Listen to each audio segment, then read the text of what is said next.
देखो चुगली निंदा करने का कितना बड़ा पाप है, इसकी एक कहानी सुनाता हूं, कथा है ये। एक राजा था।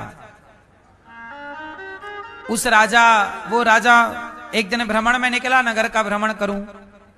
तो वो नगर के भ्रमण में निकला, तभी एक भिखारी आ गया। भिखारी मतलब एक संत जी थे, भिक्षा मांगते, अपना खाते और भजन करते।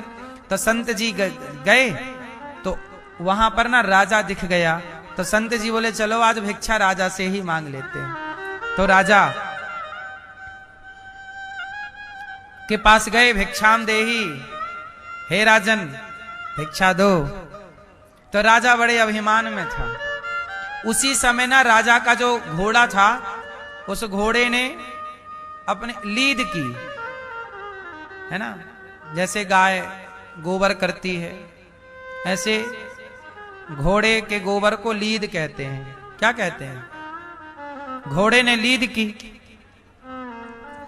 तो साधु ने बोला कि पात्र फैला, अपना बर्तन दिया, भाई भिक्षा दो। तो राजा बड़े घमंड में बोला चाहिए। तो उसने वो घोड़े की लीद उठाई और लीद संत जी की झोली में डाल दी। पात्र भर दिया लीद से, ये लो, मांगते रहते हो जब देखो मांग। साधु जी चले गए कि चलो राजा ने आज लीद दी, और ले जाके साधु ने अपनी कुटिया के बाहर वो लीद फेंक दी।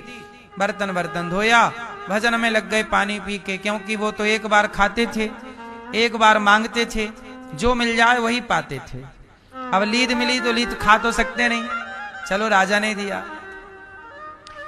अब कुछ दिनों के बाद क्या हुआ कि राजा अपने गांव का दूसरी बार भ्रमण करने निकले।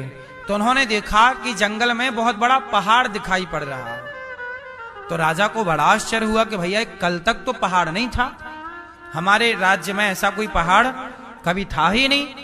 राजा पास में गए तो वो लीद का पहाड़ था, वही घोड़े की लीद का पहाड़, और वहां पे एक साधु की कुटिया थी, वही साधु।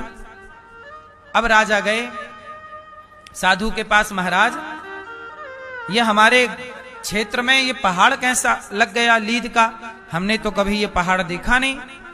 तब साधु जी ने कहा कि तुमने हमें भिक्षा में लीद दी थी, दान किया था, तो जो तुमने दिया था वही तुम्हारे राज्य में बढ़ रहा है।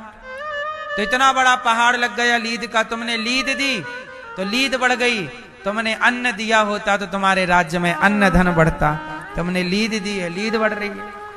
भाई जो दोगे वही तो बढ़ेगा ना।